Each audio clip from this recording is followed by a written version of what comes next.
हाय दोस्तों, चलिए आज जानते हैं पाइल्स के बारे में, जिसे हेमोरॉयड या बवासीर भी कहते हैं। वो होता क्या है, इसके कितने टाइप्स होते हैं, इसके कॉजेज क्या होते हैं, इसके साइन सिम्टम्स क्या होते हैं, इसका डायग्नोसिस क्या करते हैं और इसका मैनेजमेंट क्या होता है। तो चलिए जानते हैं कि पाइल्स होता क्या है। पाइल्स को हम बवासीर या हेमोरॉयड्स के नाम से जानते हैं। यह एक ऐसा बीमारी है या स्थिति है जिसमें इंटेस्टाइन का जो लास्ट पार्ट होता है, रेक्टम और एनस, जिसको हिंदी में मलाशय या गुद्दा कहते हैं, उसमें जो वेंस होती हैं, ब्लड वेसल्स, उसमें सूजन आ जाता है तथा छोटे छोटे मस्से बन जाते हैं। स्टूल पास करते समय दिक्कत होती है और ब्लड आता है।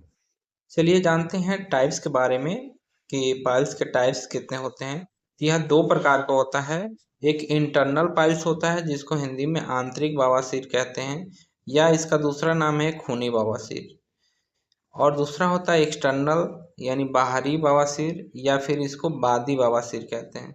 इंटरनल जो पाइल्स होता है, जिसको खूनी बवासीर कहते हैं, यह मलाशय रेक्टम में जो वेंस होती हैं उसमें सूजन आता है। यानी ये जो बवासीर होता है वो रेक्टम होता है तथा स्टूल करते समय खून आता है, यानी स्टूल के साथ खून आता है। ठीक है।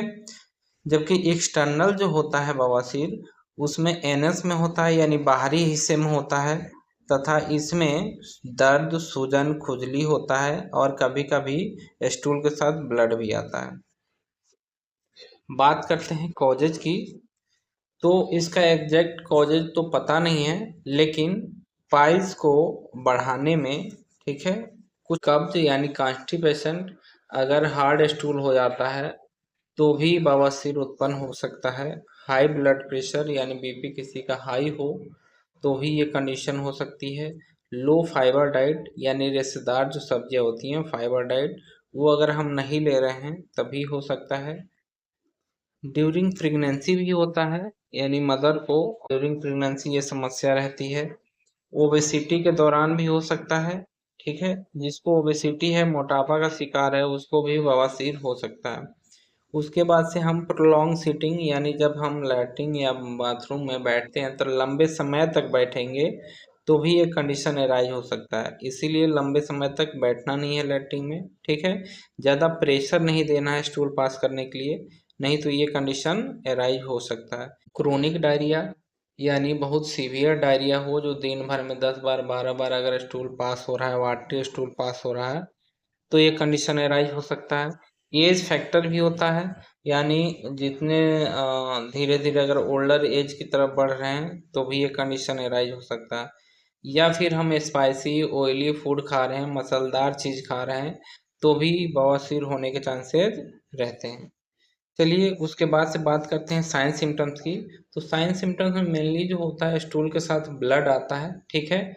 और जिस एरिया में पाइल्स होता है, रेक्टम में या एनस में, ठीक है, उस एरिया में दर्द होगा, खुजली होता है, डिस्कम्फर्ट फील होता है और स्टूल पास करते समय अनकंफर्टेबल फील करते हैं, दर्द होता है। ठीक है। एनीमिया का शिकार भी हो सकते हैं, यानी अगर बवासीर है, ज़्यादा ब्लड लॉस हो जाता है स्टूल के माध्यम से, ठीक है, तो हम एनीमिया का शिकार हो जाते हैं। और जब एनीमिया का शिकार हो जाएंगे यानी ब्लड की कमी हो जाएगी, तो हमें वीकनेस होगा, चक्कर आएगा, कन्वल्शन होगा। ठीक है। तो ये सारी समस्याएं उत्पन्न होती हैं। बात करते हैं डायग्नोसिस की। तो डायग्नोसिस दो प्रकार से करते हैं। ठीक है। एक कोलोनोस्कोपी होता है। ठीक है।